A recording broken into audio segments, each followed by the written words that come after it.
beloved Boss Mike Cervera.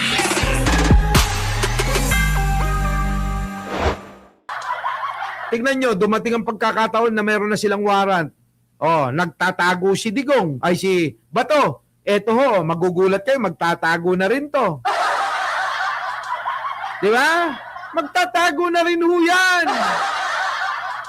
Yari mga kababayan ko, yan ang sinasabi ko sa inyo.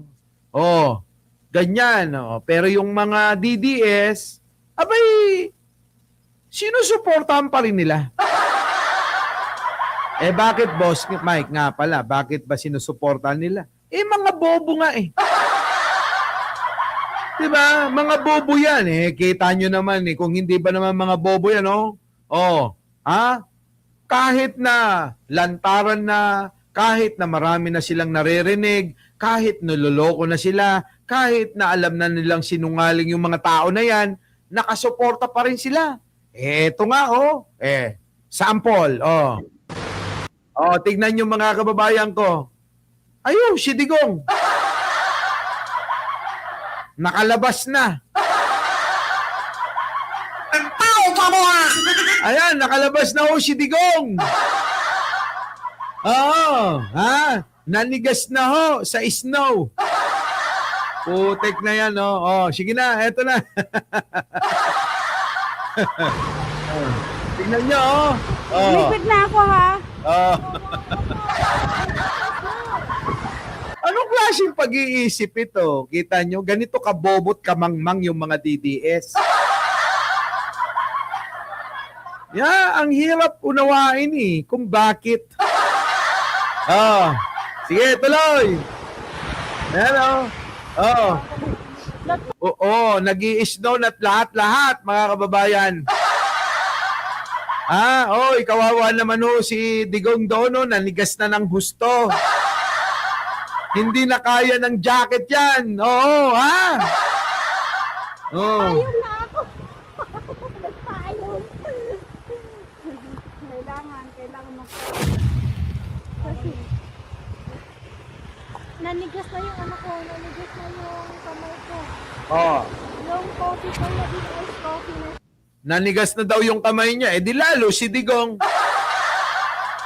Di ba? Ayan o, naninigas na ho. Ginakitan pa. Ganito mga kababayan, kabaliw yung mga taga-suporta ni Duterte. Oh, basta DDS talaga eh. Masisisi nyo ba tayo na tawagin natin silang tatanga-tanga? Hindi tayo masisisi ng mga yan. Natawagin natin silang mga tanga. Biruin nyo mga kababayan ko, ano title neto? Dapat siguro title neto. Oh, Duterte nakalabas na. Oh, hindi kinaya ang snow na nigas. Di ba? Oh, ayan oh. Duterte, hindi namatay sa loob ng kulungan, namatay sa sobrang lamig. Bakit? Pinabayaan ni Bongo tsaka ni Bato. Tuloy. Meron kami rito, libre halo-halo. Libre halo-halo. Oh, libre daw halo-halo sa kanila. Putik na yung mga kababayan ko. Oh, ayan oh. Oh. Si Digong oh. Yes. Wala na. Tingnan mo, oh. Magpo-frozen na yung telepono ko. Napoprosin na rin si Digong. Yung telepono, inaalala, yung tatay nila, oh, frozen na. Oy, punas-punasan nyo naman. Oh. Pasensya na po kayo. Pasensya na. Yung snow, Nagano? nagpapatay ng... Punasan mo. Oh. Yan na. Oh. Kita nyo? Putik na yan, mga kababayan, oh. Meron pang ano, scarf. May scarf. Tao pa mo, ha? Ang tindi talaga, mga kababayan. May scarf pa talaga. Hindi na kaya. Oo, hindi na kaya ni Digong magpunas ng kanyang muka. Oo, ayan, mga kababayan. kalayang punasan ni Digong yung kanyang muka. Oh, kita nyo? Kinuha mga kababayan yung scarf na suot-suot eh. Oh. Tapos pinunas sa mukha ni Digong. Oh. Ayos. Very good. Oh, ayan. Kapal na to is no. Akala ko jacket lang. Akala ko jacket lang yung sinuot. May scarf din. Lupit talaga ng mga DDS, mga kababayan ko. Ewan ko ba? Ewan ko ba? Ha? Oh, tingnan yung mga kababayan. Oh, oh. Tapos yung mga kababayan, ganito sila reyon. Doon, oh. Ayan, mga kababayan ko. Tingnan nyo ha, panoorin nyo maigi. Oo.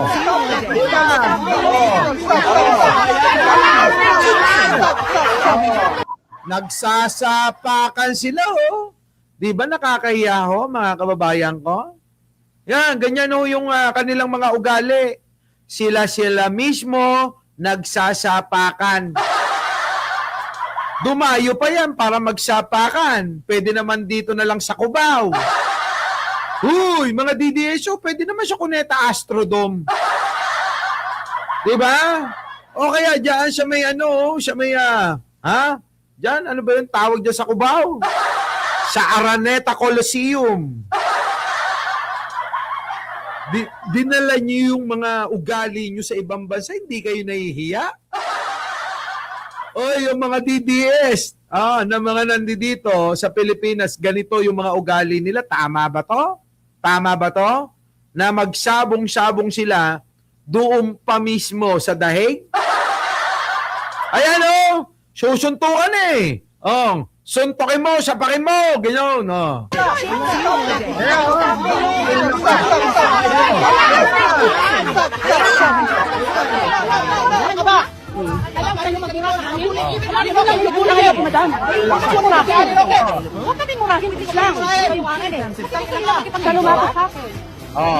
Walang aalis para mapapadiretso sa pulis to. Ala, pulis. Pulisan na ho ang labanan.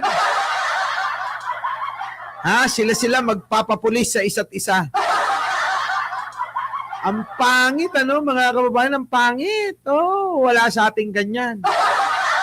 Walang nag-aaway-away dito. Oh, ewan ko na lang sa auntie ni Jojo Chavez. Oya, Jojo Chavez, kamusta na yung auntie mo? Tanungin mo nga kung ano na. Ito na. Mga turista kayo dito, dapat nire-respeto niyo yung mga taong dito. Oo nga naman. Kayo, mga turista lang yan, yun yung mga, yung mga visa nyo, mga pang-tourist visa lang. Yung mga dyan, mga nandiyan na, diba? Dyan, mga, ano ba yun? Resident na sila. Tama, no? Oh, resident visa. Oh, tapos yung mga iba diyan, mga visa nila tourist visa lang. Oh, sige tuloy. Huwag kayong sigaw-sigaw. Ala ka. Huwag kayong magpatalo. Sige, sampalin mo. Mga DDS, mga kababayan sa ibang bansa nagsasampalan eh. Nag-uupakan. Sabunutan mo! Nakakahiya talaga mga kababayan ng mga DDS, Tapos sila pa may ganang magsabi na nakakahiya na ang maging Pilipino. Nakakahiya talaga kung ganyan ang pag-uugali nyo. Di ba? Ganun. Nakakahiya maging Pilipino kung ang ugali nyo ganyan, no? Yan, yung mga pinakikita nyo dyan. Tita, wala naman nagbabastos. Di ba kayong unang umano? Kita mo mga kababayan ko, si Tio Moreno yata tong si Bayot eh. Ayan tignan nyo. Grupo-grupo sila eh. Videohan sila pare-parehas. Putik na yan, alam nyo, nakakahiya talaga maging DDS eh. Hindi eto, pakinggan nyo to sasabihin ko Hindi ho nakakahiya na maging Pilipino.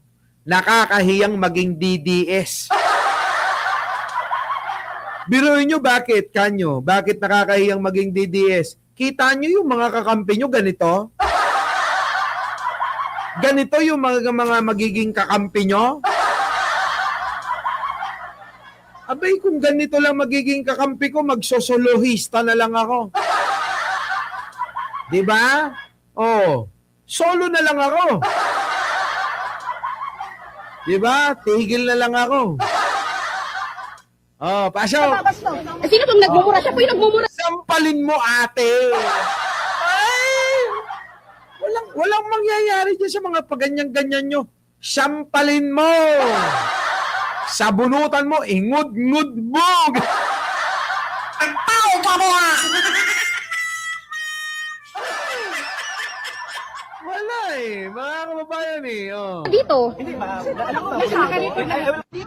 Turista lang kayo. Oh. Turista lang kayo dito, Eka, mga kababayan. Oh. Pinalayas ang kapwa DDS, mga kababayan. Nakakahiya, no? Nakakahiya, no? Oh, nako eh. Kung ako nandiyan dyan, eh, hindi pwedeng ganyan.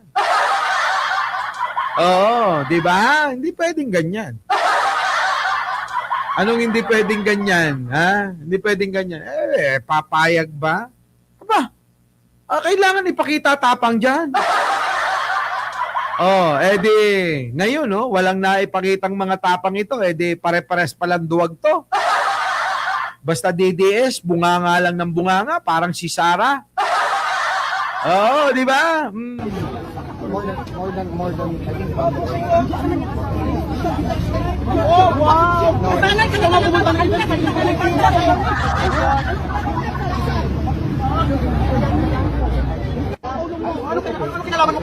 Oh, ayan na. Oh, banatan mo.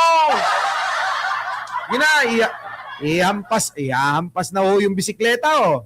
Ihampas na ho yung bisikleta ni ate, oh. Oh, ayan na.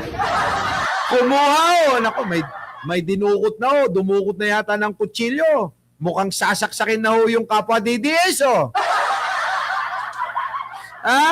Mukhang padudugoy na, oh. Oh, sige, saksakin mo yung kapwa DDS mo. Oh. Ayan na. Yeah, kutso, politiko. Yeah, Comer. Walang aalis, ha? Oh. Walang aalis. Oh. Walang aalis. Ayan na, walang aalis. Sasaksakin kayo. Putik na mga DDS to, ano? Oh, sige. Walang aalis. Lahat lang. Wala. Oh. Kutso. Ayan, oh, dinitain na kayong lahat dyan ng kapwa nyo DDS. Grabe, no? Dinitain ng DDS ang kapwa DDS. Walang aalis, Eka, mga kababayan. Walang aalis, kita nyo? Kasi daw tumawag sila ng pulis. Biruin ninyo, yun. Tumawag pa sila ng pulis. Pulis doon, ha? O di binigyan pa ng trabaho yung alagad ng batas doon. Yung pulis doon. Imbis na nando doon at nag-aayos ng mga nagbabantay ng mga masasamang tao, abay inangkin pa nila. Inabala pa nila, mga kababayan ko. Itong mga DDS talaga, nakakahiya kayo. Ano mo ba ang pulo-dulo? Kaya nga nagbubula ka na. Oy, bayot! Ito ang problema, mga kababayan. Ano? Tingnan nyo, ang daming bayot ng mga DDS. Buti na lang, nabawasan. Ano? Nawala na si Mami Pebbles. That is not good, okay? We're here in Duterte Street. Kita nyo, mga kababayan ko? Ganyan sila. Nakakahiya, no? Our beloved Boss Mike! Boss Mike!